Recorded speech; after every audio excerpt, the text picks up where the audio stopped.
Seahawks fans, welcome back. Welcome to the 12 Talk podcast. I'm still a little hoarse and bewildered after what was an amazing night. We're world champions, Mitch. The Seahawks are the champions of the world. Oh, I must have missed that. My God. I'm all hither and thither right now. We usually have this whole set script for what we're going to do, but we're just going to wax lyrical. We've got to talk all about that watch party we had with the UK Seahawks. We'll talk about the game, our feelings, emotions, why we're so hoarse. And yeah, we'll get to your comments as well, because this is just what a day to do a pod. Let's hit the intro music and then let's get crack-a-lacking, shall we?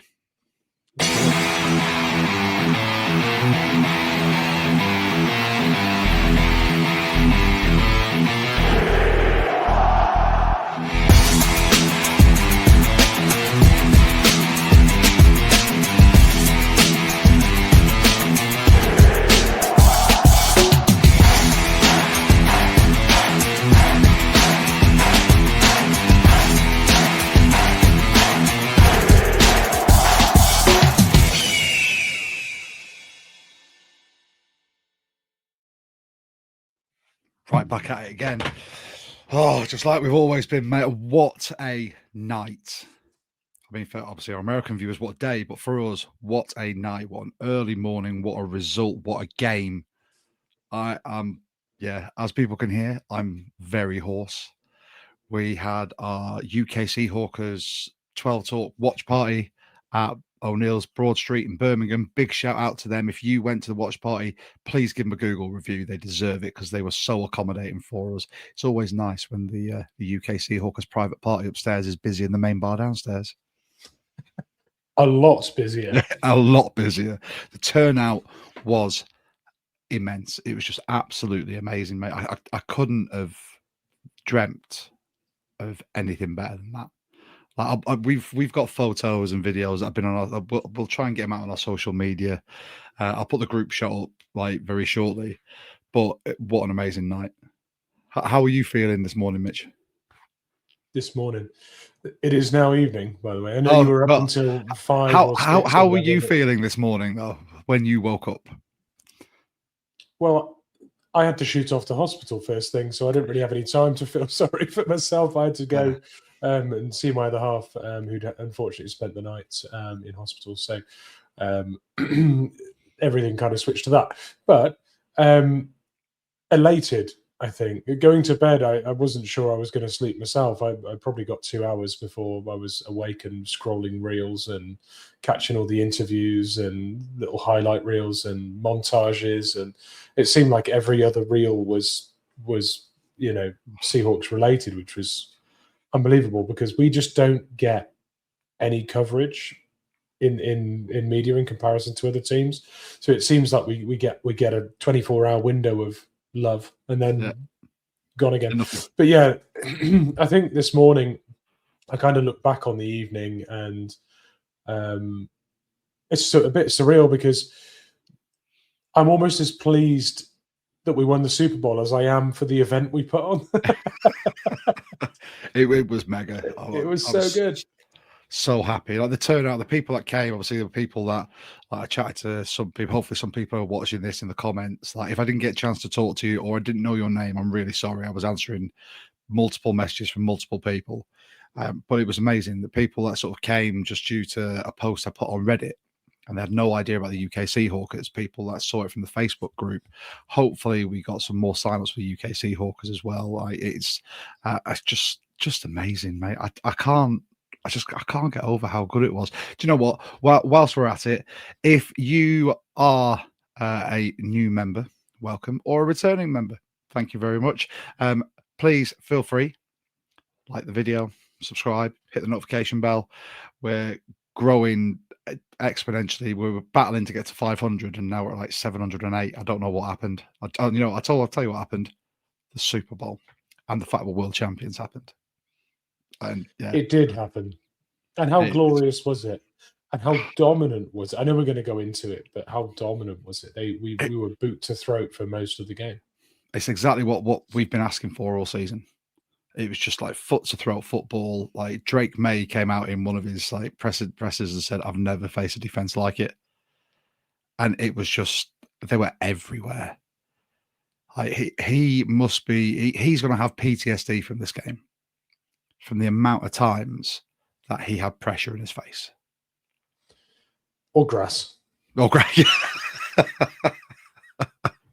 I mean, he just had like Murphy barreling down on him, like Derek Hall. What a game from Derek Hall. Riley Mills spent the whole season injured, came into play, and what I showed my wife the replay, and I just showed him his sack, and she went, "Is that legal?" I was like, "Oh, it's very legal." I was like, he just marched that man back. It was amazing, and Derek Hall just what a game. What a guy.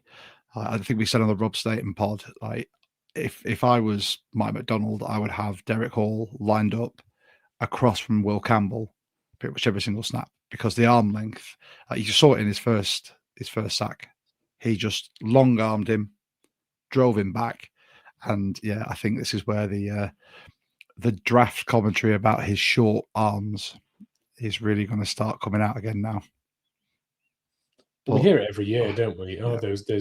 there's 7 tackles in this class that can go in the first 2 rounds, and there's a few with short arms that are going to need to shift inside. And then some people say, "Oh no, it depends on the system." I'm not being funny. It doesn't depend on the system a lot of the time. It's whoever you're matched up against. Occasionally, will just have the wood on you, and that's exactly how it was last night.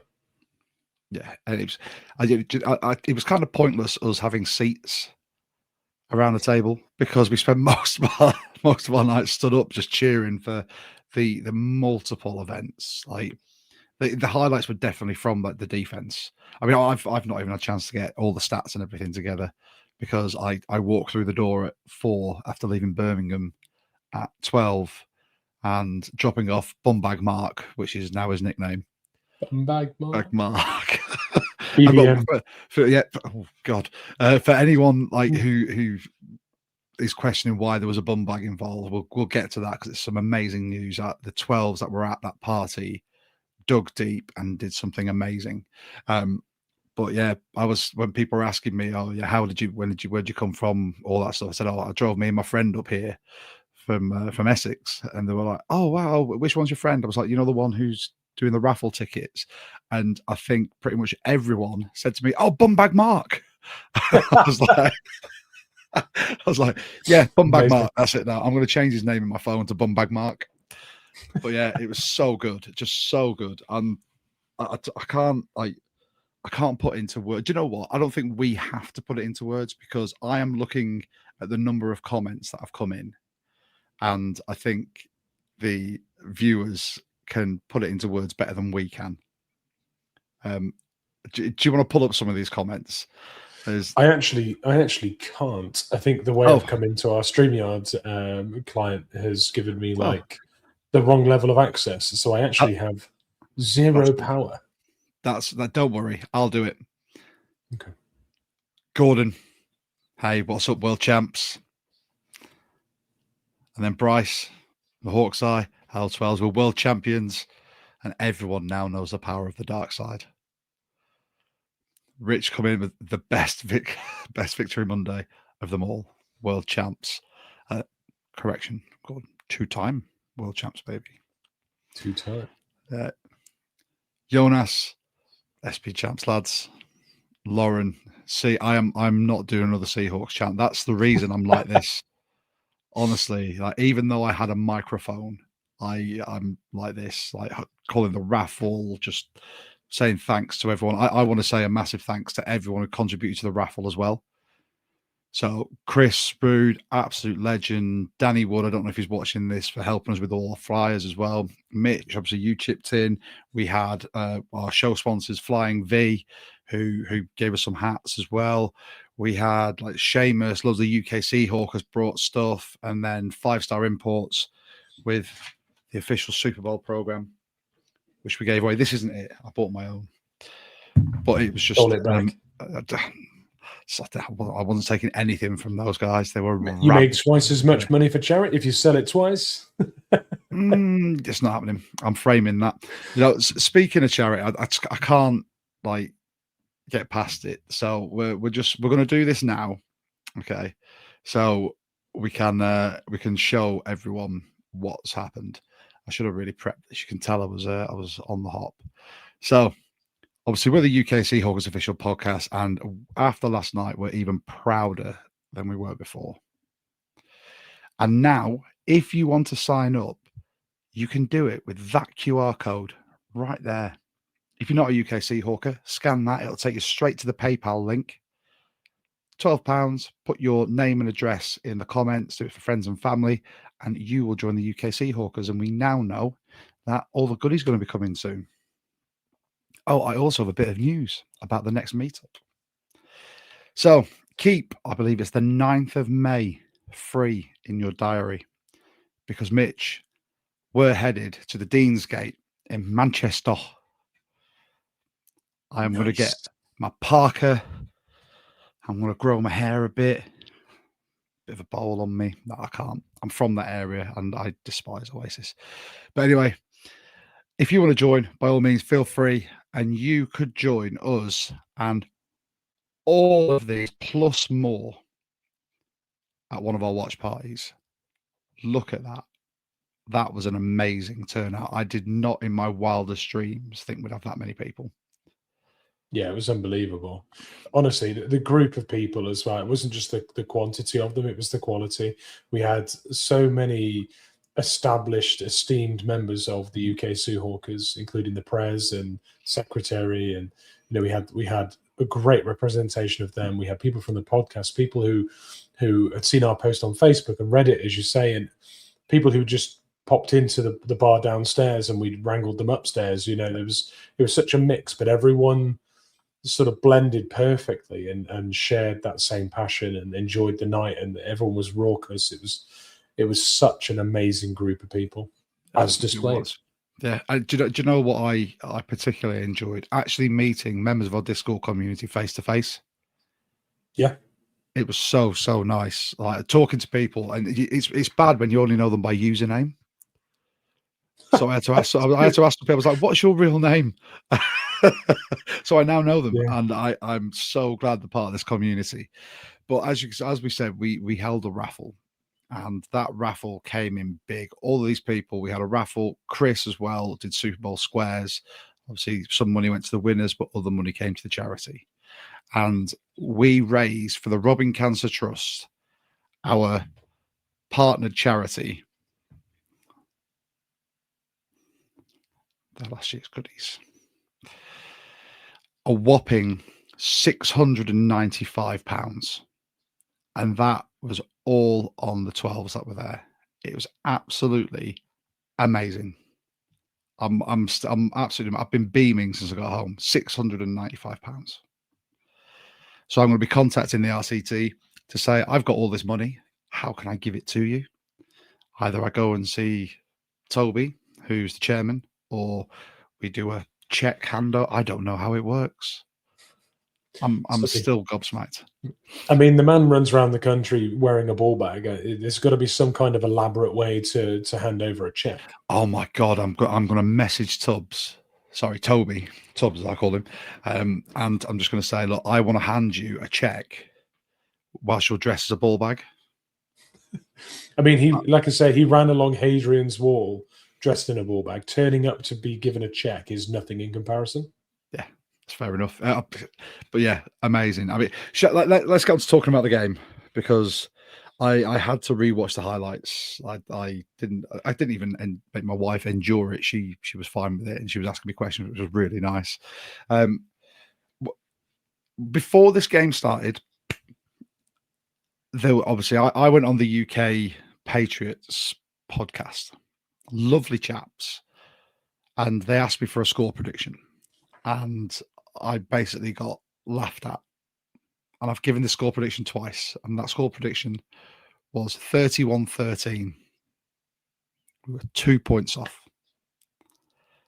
Utter dominance. Bitch, but what was your at what point in the game did you think we've got this? there's no. Before I answer that, I just want to say that I know that I'm known as Mystic Mitch on this podcast, but I'd like the rest of the chat to acknowledge that this next to me is Josh Stradamus. So that is our new pair of handles. I think I was extremely confident at halftime, holding them at arm's length. Both defenses looked great first half, I have to say that. And they stopped us from punching the ball in for a touchdown, but they didn't stop us getting in kicking range consistently. And when you are getting people off the field after 3 downs repeatedly, and that their drives are going for so few yards, I think they only had 70 yards in the first half, didn't they? They had 5 possessions, 6 possessions, 70 yards or something in the first half, and no points. If you're doing that consistently, and you are yourself consistently getting in kicking range and having the chance to score a touchdown, the game will roll away from a team, and they'll have to take some chances. They have to take some risks and take some chances. So I felt like if they didn't get a good amount of points in the third quarter, desperation kicks in, and that's where you get your turnover opportunities. And I think we kind of saw that go that way, albeit that brilliant pass from Drake May to Hollins in the back corner, just slightly out of reach of Tariq Woolen. That was an excellent pass, but he's taking that on out of desperation. Yeah. So it really can go either way. So yeah, I think in answer to your question, when did I feel like we had it iced? Probably the Nwosu return. Yeah, to the house for 6. Do you know what my moment was? That you were talking about, like it was the danger of some of Drake May's passes because it was desperation time. It was the Julian Love interception. Yeah. As soon as I saw that ball get thrown, I was like, Drake May is throwing under so much duress. He's just huzzing balls at the field now. And that was, I had to replay it, and I stood there like a telecaster showing my wife like why it was a pick and what he did wrong. I said, like, where he just threw it, and it wasn't thrown into the path of the runner. It was just thrown into the middle where he thought like the receiver was going to be. I thought, that's it. It's desperation time for him now. And one other thing that I don't know if people caught this, the commentators, I think Chris Collinsworth was saying how Drake May was getting into a rhythm, how, he's been finding some fantastic targets, making some great throws. And he literally said, yeah, let's see what he does here. And the next thing he does is, after waxing lyrical about him, throws that pick, and Collinsworth just goes, I've got nothing for you. Like, I've just given Drake May the kiss of death. And yeah, that's what happens. When all you do is focus on Patrick Mahomes and shining him, then you forget how the QBs tend to play. But yeah, that was it for me. I mean, one comment that came in here. There you go. Barnyard TD made me feel relaxed. I need to talk about that TD, and not from an analytical standpoint. I have to tell a tale to the viewers. I shamefully missed the touchdown for Mitch's boy AJ Barnett in the Super Bowl. Yeah, it's true. I was out, stood on Broad Street, nervous, sucking on a vape pen, watching the game through the window, and the snap that I was watching through the window was that touchdown. I was stood all on my own in Broad Street. It must have been about 3:00 in the morning, looking through a window, sucking a vape pen like a crack addict. And and when that ball was caught and that touchdown was scored, I roared. No one in Birmingham has ever shouted so loud in the middle of the town. I scared the life out of 2 paramedics that were carting off some paralytic, punter from some bar. I scared the life out of them. And there were 2 people walking behind me on the pavement. And honestly, they jumped out of their skin. And the next thing, of course, was I went to run up the stairs to the event room, and then realized I've got a strained calf and stairs don't happen quickly with a strained calf. So I was just hobbling up these stairs just to get some of the atmosphere. So that was my experience of AJ Barner's touchdown. Oh, did and you miss it's me going to doing be the barn memorable forever. dance? As soon as it happened, I did. just got up and did the barn dance. I couldn't help myself. It was like it just took over me. That was just amazing. The route he ran as well. So he showed motion from left to right, and as soon as no one moved, obvious zone coverage, and he just picked a beautiful route, weaved in between two of their defenders. I think it was a safety and a cornerback. The cornerback, I think, was on. I think it might have been Shaheed, and he was just free in that end zone. It was, when things go in slow motion, when that ball got thrown and I saw Barner's route, I was like, and it happened. I was over the history moon. repeating with that as well. He's shown that a lot. And I think when you look at his stat sheet for the game, it was four targets, 4 catches, and 54. I love this from Maxi, like a vaping Quasimodo shouting Barner. Highly accurate, I got to say. So this is coming from sort of from Dogzilla Monster, and this is a talking point here. Spoon deserved MVP consideration too, and I know there's other conversations in here about it. Now, for me, I can see why K9 got it. When I watched the replay, I didn't realize how good he actually played during that game. One of the runs he got, where he ended up getting barreled over sort of the first down, he made himself so skinny just to get through the gap that was made. It was unreal. I mean, Spoon could have been with a shout. I thought special teams were amazing. Yeah, they were. Dixon's punting, fantastic. The gunners on that punt team, brilliant. I'm pretty sure was it Velas Jones Jr. who actually managed to stop it from going in the end zone and put it on the 1 yard line. Myers, automatic. Would that have been the first time a kicker got MVP? Because he was definitely up there for me. Derek Hall, Byron Murphy, like the team just came to play, and it was so good. And Dogzilla Monster, Dixon didn't come from a rugby background. He came from an Aussie leagues like football, isn't it? The weird, I don't know. I've tried to watch it a couple of times and I just can't get my head around the fact that you can kick it over. Yeah, it's weird.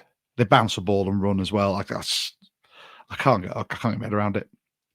I'm pretty sure in Australia one day, there we go. Aussie rules football.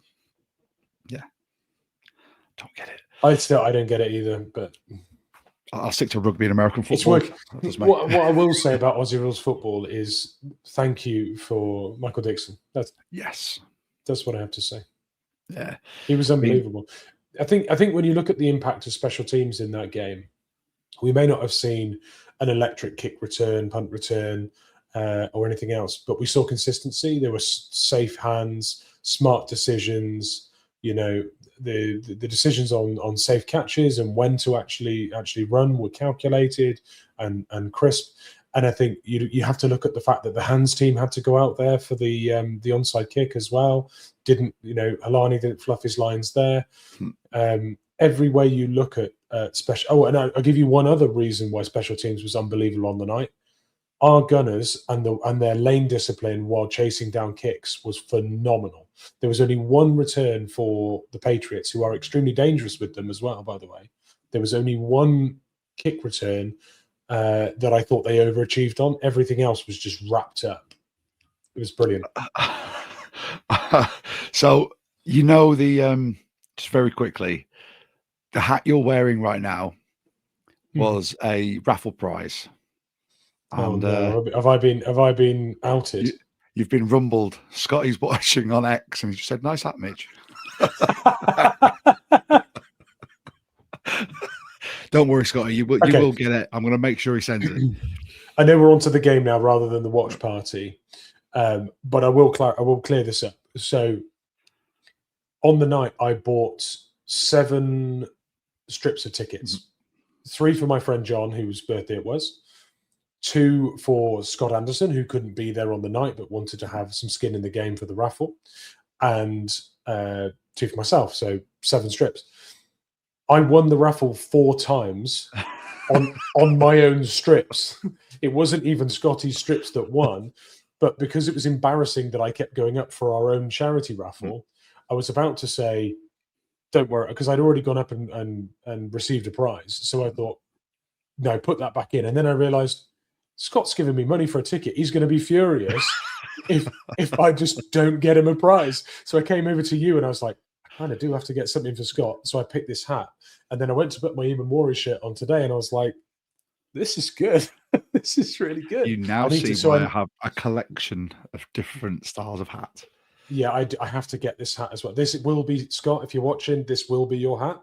I'm just putting some flavor into it with my brow and it will be yours. There you go. He's shaping it for your big Swede as well. Yeah. Job done. Yeah. Just on that, like, so 2 people that were there. Martin, what a party, best night ever. Hawk Skull, real name Stu. I counted over 50 of us in there. Yeah, how amazing. Anyway, yeah, the game. So, I mean, offensively, K9 was the resounding MVP from that, but Sam Darnold, like, for everything that's been said about him and everyone thinking he was going to crack, I think he looked so cool, calm, and collected. Even when he got that sack, it just didn't phase him. Nothing is phasing him at the moment, and that is going to be enough to shut up anyone who has said something about Sam Darnold. Surely. Okay, well, tell me what do they say about Sam Darnold? What has been the big criticism? Give me, and I've got a stat for you. So okay, so. Does Sam Darnold still see ghosts? Can he do what he did with the Vikings? Does he buckle under pressure? He's never been in this type of environment before. He's never had to go into a Super Bowl or a big match like this. You know, is he accurate enough to make some of the throws that might be asked of him against this secondary, which is just Gonzalez? Let's face it. And turnovers. Please say turnovers, so it leads me. Yeah, and turnovers as well. Oh, I'm glad you said turnovers. So Sam Darnold became the first QB in the Super Bowl era to navigate the entirety of the playoffs without committing a turnover.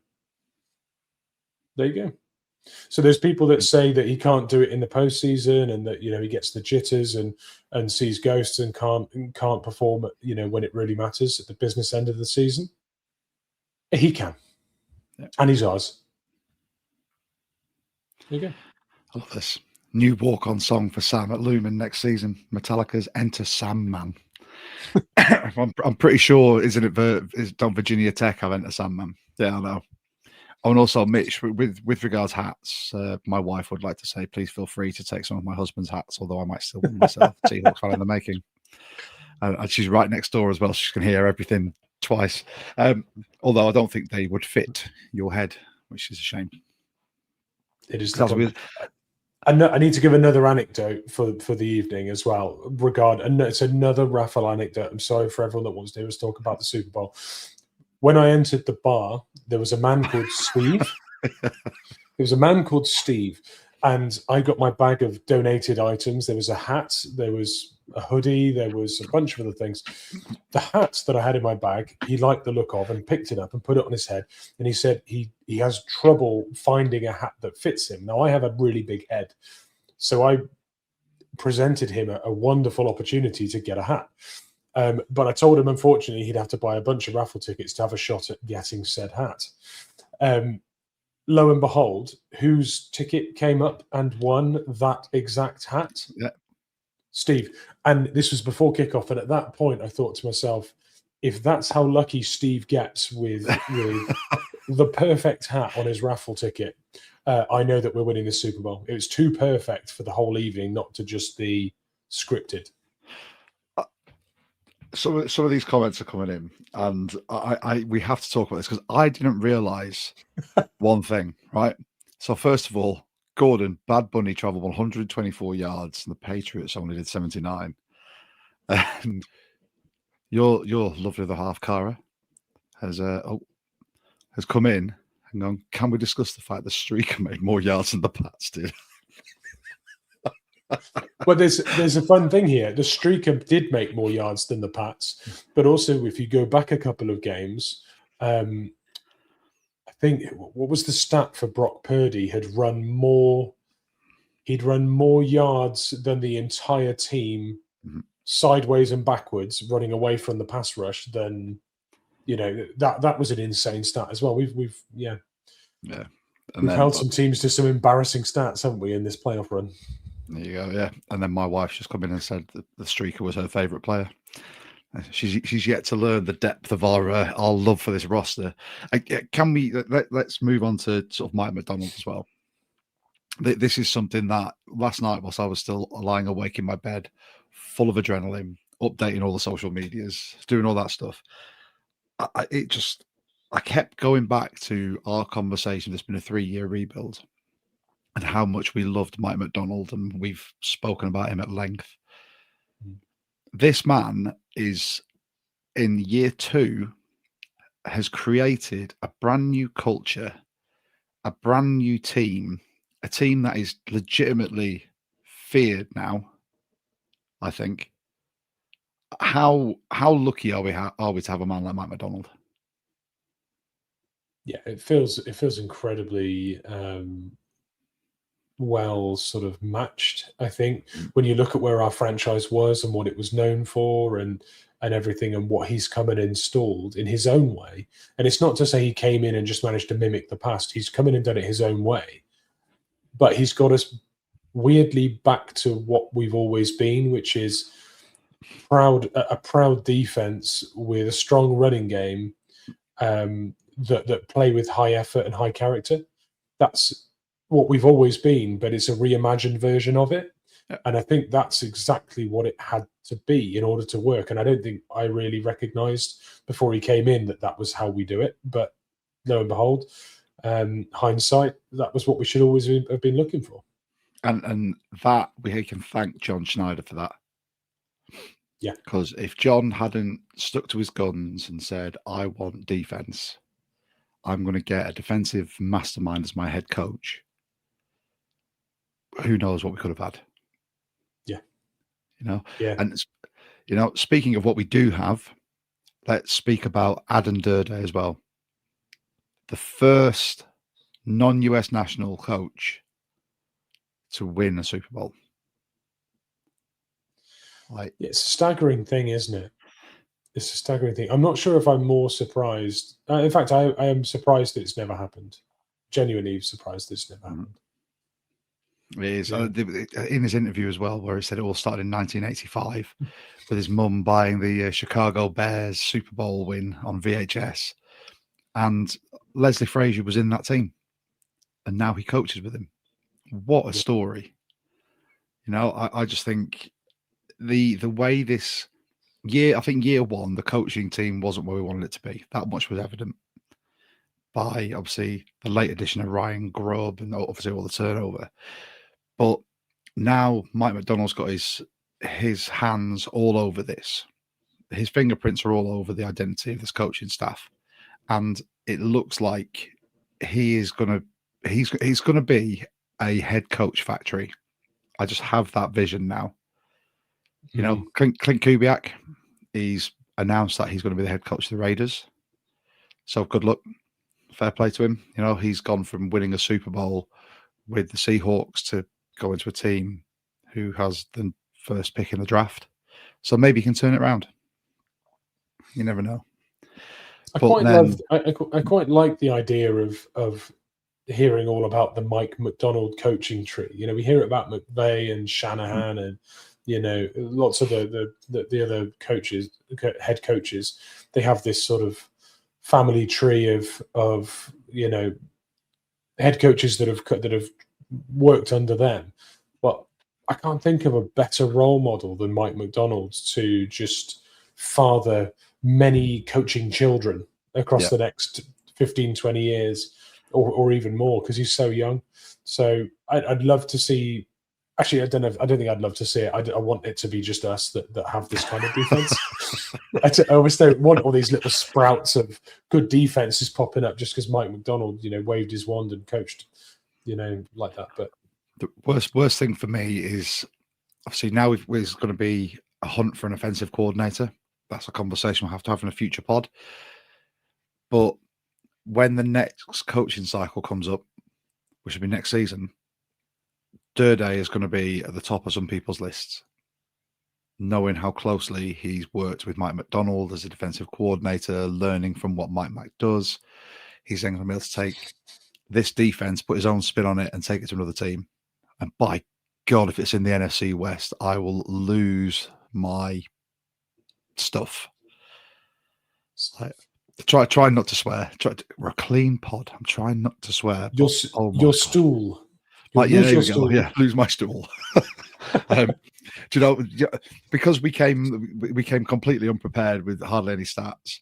Luckily, the fantastic members of our Discord and the people that watch this religiously have come up with some. If you're watching and you've got any stats that you want us to read out, please do. This is the most unprepared we've probably been for a pod, but that's because of the amount of preparation that we put into that watch party and the energy expelled. I had to do the graphics for this, lastminute.com, and but Gord has come up with an amazing one. I read that the Seahawks recorded more sacks in 2 games at Levi's this season than the 49ers' entire season of home games. That is nice. Confirmed by Jonas. Wow. And I don't know if it's me being apathetic, but it's not. Whenever I look at this team, that's not the first thing I go to. The amount of pressure that we put on the opposing teams with our sacks. Like I'd love to know what our sack total was for the regular and postseason, and where they came from. That is definitely one for the chat. There we go. Get it in. But yeah, I'd like to point out another stat about the Levi's Stadium. We've won more Super Bowls in Santa Clara than the 49ers have won Super Bowls overall in the last 21 years. So that feels good. Everyone's now seen the little clip of us in the home dressing room, smoking cigars, partying, popping bottles, not just in their stadium, in their home dressing room. Yeah. Honestly, I don't think it can be more painful than that. Imagine if it was the home dressing room at Lumen watching the 49ers lift one for the first time in 21 years. Ugh. Misfit 4777 has come saying we've also won more road games in Levi Stadium than any other team. I love that stat. So anyone who's joining us who may not have watched the pod properly will know that throughout the course of this season, I've had a bee in my bonnet about 2 players on the Seahawks. But I'm not going to be negative about one of them, even though there is something negative to say. I'll wait. However, Jonas, who is constantly on my case about stuff like this, has asked, do we keep the Super Bowl MVP now, Josh? So when we had the tandem of Charbonnet and Walker, I love Charbonnet as a running back because he does the job that he's asked. Hits the gaps. He's an absolute machine as well. It's pure power with that bit of pace, which I love. And K9 has been so inconsistent through the season that I've been trying to wrap my head around what he brings to the Seahawks, because the loss of yardage it's so ineffective and it sort of sets everything backwards for us. But based on his playoff performances and the now Super Bowl MVP and the money we have, I think he's going to get re-signed. Yeah, we found out a lot. Yeah, we found out a lot about Ken this year, didn't we? There was question marks over Ken about his durability and fitness in general, because he'd never made it all the way through the regular season before without getting injured. Well, he's ticked that box. We'd never really seen him in playoff football at the end of the year for that reason. Even if we had got to, playoff after playoff during his rookie deal, he wouldn't have been fit for it. So we've now seen him in make or break time when, mistakes send you home. So we've seen that, and we've also seen him do Charbonnet's snaps as well as his own. He's had to be more versatile. He's had to be more durable, and he's had to have ice in his veins in the playoffs, as all veterans need to show. When it's mistake and go home. So that's increased the number he'll get paid this offseason. That's for sure. And I think with Charbonnet's injury, as you just mentioned there, if Charbonnet is not looking like he's going to be fit for the beginning of the season, if he's going to miss any time or is going to be out for OTAs and camp, it makes all the sense in the world to give Ken a deal. However, I don't think a John Schneider special prove it deal makes any sense now, because he's a Super Bowl winning running back with a Super Bowl MVP medal. I don't know what's left to prove at that point. So I think Ken's answered a lot of questions and a lot of doubters, and deserves the payday he's going to get. But he is restricted free agent, so we get first refusal. Exactly. So there's a lot of people that have come in and have basically just said the exact same thing. So Hawkskull, postseason K9 is possibly the best in the game. Keep the guy healthy and he's golden. I think that's where you and I are obviously going to talk about this in our sort of pre-draft episodes, but we're definitely going to be looking for another running back. I think that can fill that Charbonnet role if Charbonnet's going to be out, because I think they like the hammer and the sickle tandem to keep K9 fresh. I think Halani did fantastically when it's been called upon. He's not quite the running threat, but he's a great receiving threat. So basically, yes. Oh, and Jonas, K9 has never fumbled in his NFL career. That is valuable. Another question was this from Michael. J-My is the most expensive kicker in the league. Keep or kick? I like the pun. I can answer this one. It depends whether it's an odd or an even year. How about that? Well, it's also it's been noted that he's in the last year of his contract next year as well, so we keep him. I think Jonas put in there as well. Like, imagine if we had a shaky kicker in that Super Bowl, one that wasn't reliable, that we couldn't, just rely upon to hit those threes all the time. Keeping the scoreboard ticking over is so valuable, and I think J-My's been fantastic at it. I'll say this: I think it's is it Joey Lane, the guy that cooks the books for the Seahawks with the deals and weaves his cap magic. I think it's an ideal time to start restructuring contracts this season, because we are now a contender. I mean, you have to be as a defending world champion, right? But you are a contender. You're seen as a team that if a veteran wants to add a Super Bowl ring to their legacy and their record in the league, then you have to sign with one of the top 4, top 5 teams, and we are now that. If not, probably the team to beat. So when it comes to restructuring contracts and trying to get cap numbers down, but giving more years and restructuring bonuses, there is never going to be a better time for Joey Lane to start getting creative with our veterans and players like J-My in order to lower that number next year, but then push more money into the future for the player at a void year, get numbers down. So I think J-My might be a really good candidate to ease the cap and secure his services going forward. Yeah. I mean, if you want to end your career on a contender, don't you? Quite happily. There was one thing here, Rich Bennett has come in, and he's on the exact same wavelength as me. Marfay and Woolen leave and cash in, which I'd be happy with. And we'll do a whole pod on this because there's a lot to be said, I think. And then Walker may resign, but for big money. There's talk about the franchise tag. So Jonas, RB franchise tag is 14.5 million. That's Jonathan Taylor money. You pay him that. Yeah. Sorry, Jonas. How many Super Bowls has Jonathan Taylor won? Just trying. Quick mental math there. I like it. Didn't need any fingers. Yeah, but I think like my only apprehension with that is knowing his injury history and the fact that he wouldn't be the workhorse, like, you know, the bell cow back, because you'd have to split his carries to keep him healthy. Do you want to pay him that much?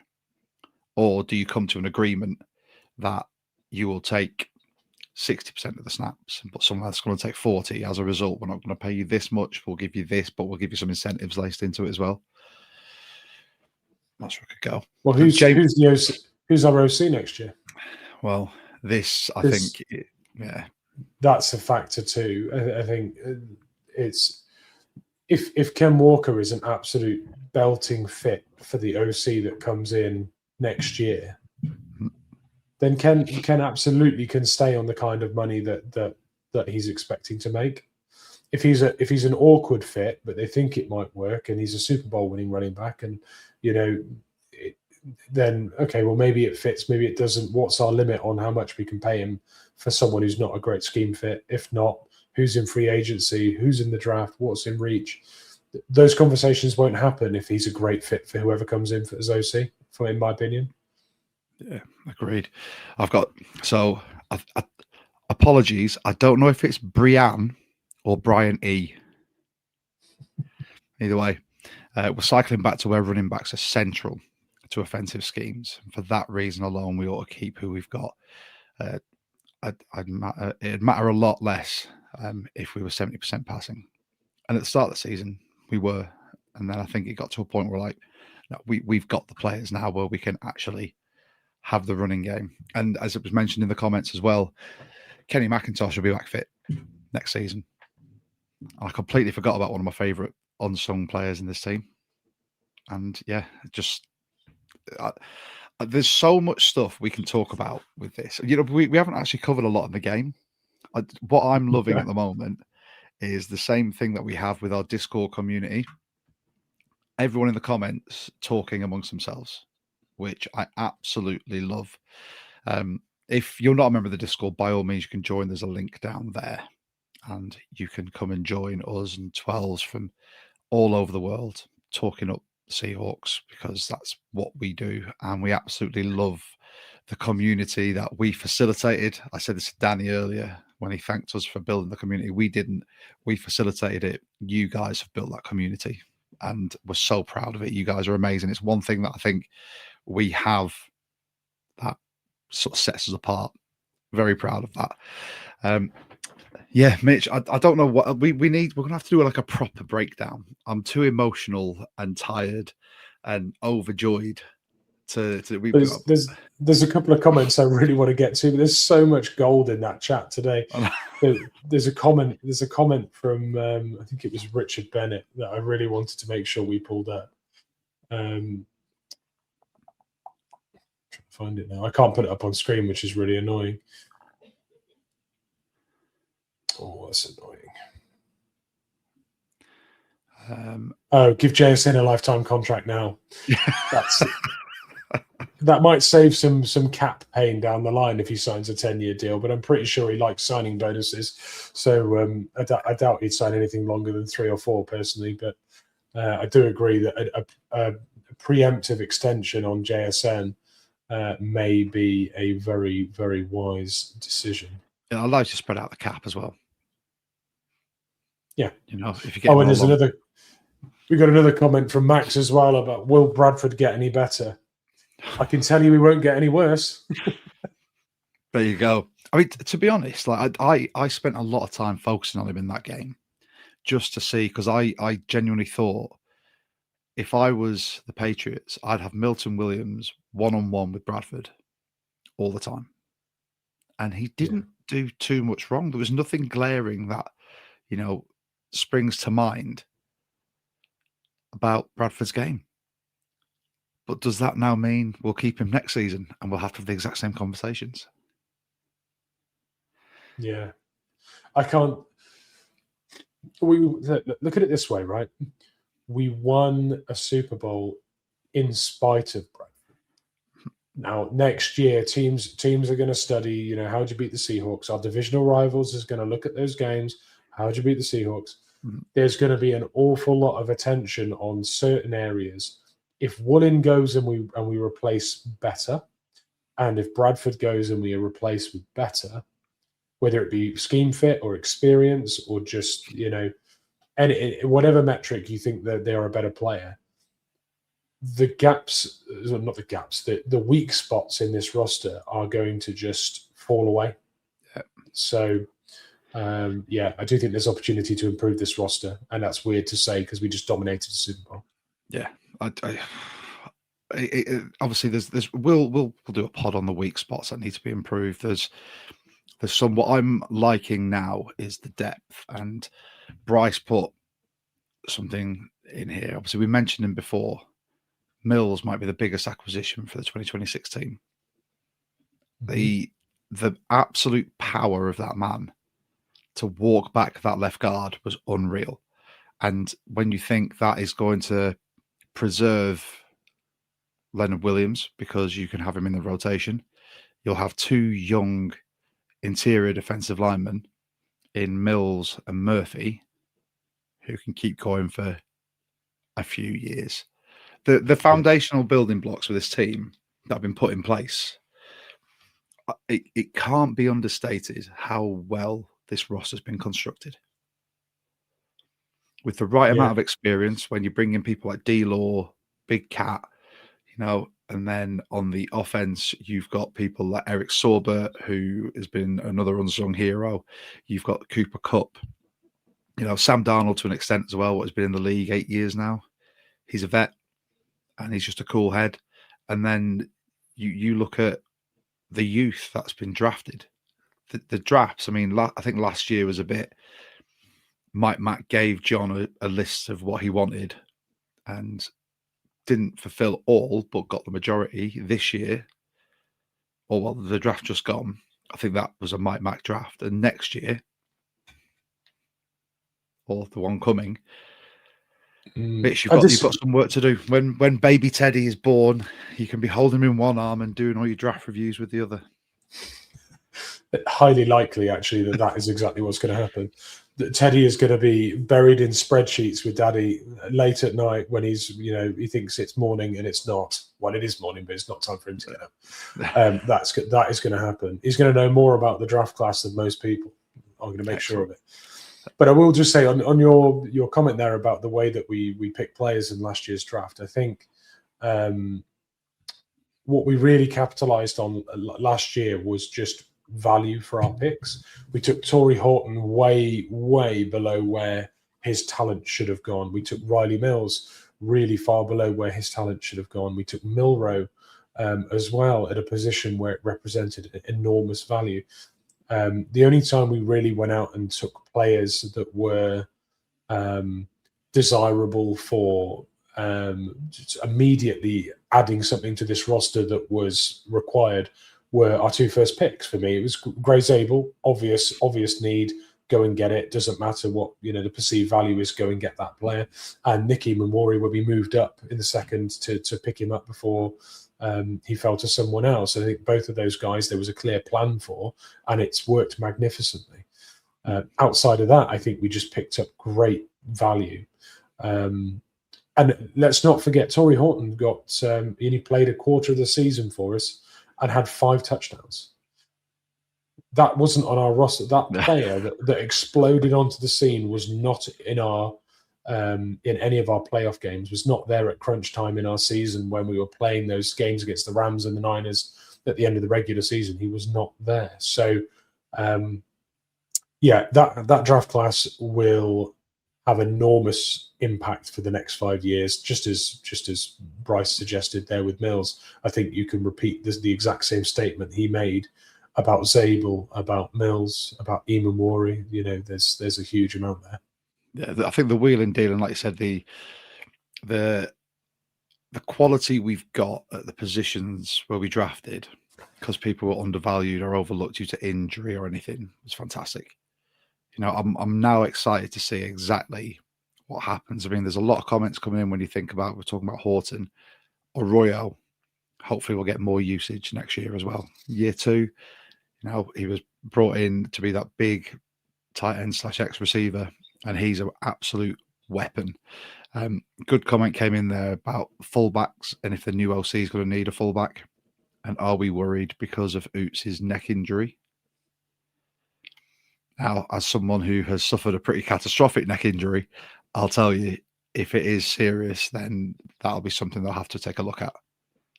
But again, if they want a fullback, I think when you see how effective our run game's been with Oots in, I think that's something that Mike Mack will want to stick with. Whoever becomes the OC, he'll say, this is what it goes for. We go with a fullback. We give more space to our players like K9 if he resigns, and we let them run the ball. Love it. I love it. Like, I can't stop smiling. I'm going to be smiling for a long, long time. And now we get to have a little break from podcasting. Maybe a week, 2 weeks. You're just moving house, mate. I'll let you get settled in. Yeah. I need to rest my voice. I'm sure Cara. I give it about 10 seconds till Cara puts a comment in there saying, "Thanks, Josh." You're very welcome, Cara.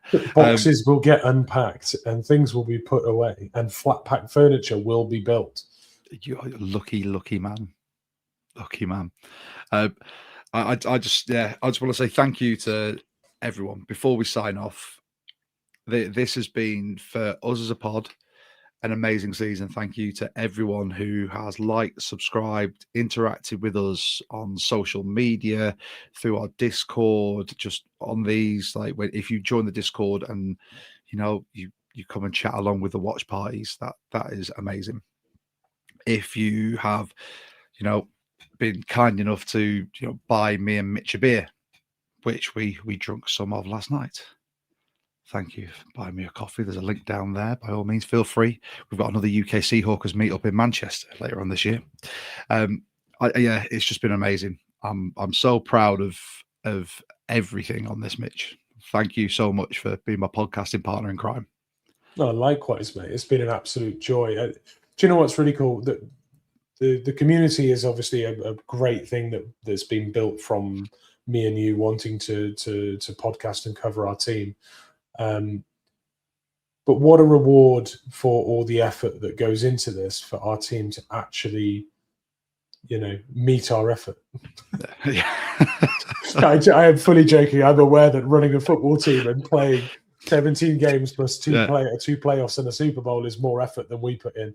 But you take my point. I think the team have done us a big favor this year by giving us unbelievable games to cover and great moments to talk about, on our show and in our Discord and in our watch parties. When they don't happen, they don't happen. You've got baby naming going on in the comments now as well. I don't know if we should just stick this out for a little bit longer just to see what else comes in.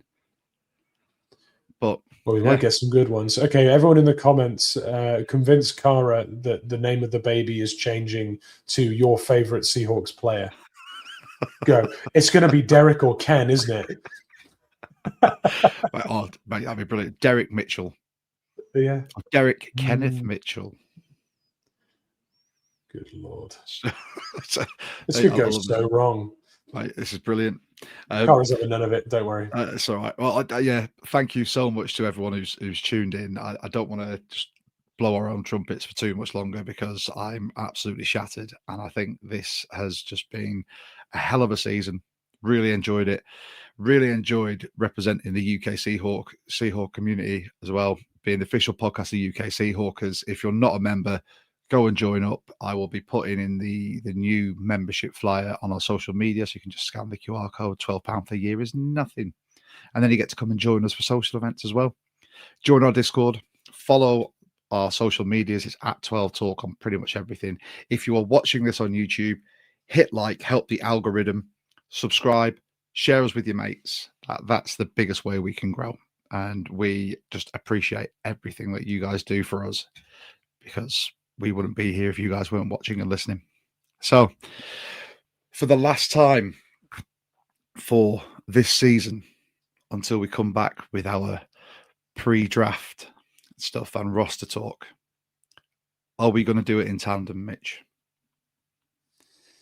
Well, I know we're not, but I'll say yes. Right. Say it with me. Say it loud. Say it proud. Ladies and gents, thank you so much for tuning in again. We're world champs. We're Super Bowl champs. 2-time world champions. No one's taking that away from us. We will be back in a couple of weeks. We'll still be active in the Discord. We'll still be putting stuff on social media. You can still talk to us wherever. Feel free to message us, comment, whatever. From me, Josh Stradamus. From him, Mystic Mitch. I want to say thank you so much. And ready, Mitch, on the count of 3. 1, 2, 3. Go Hawks. Go Hawks. I think we did it. Oh my God. See you later, everyone.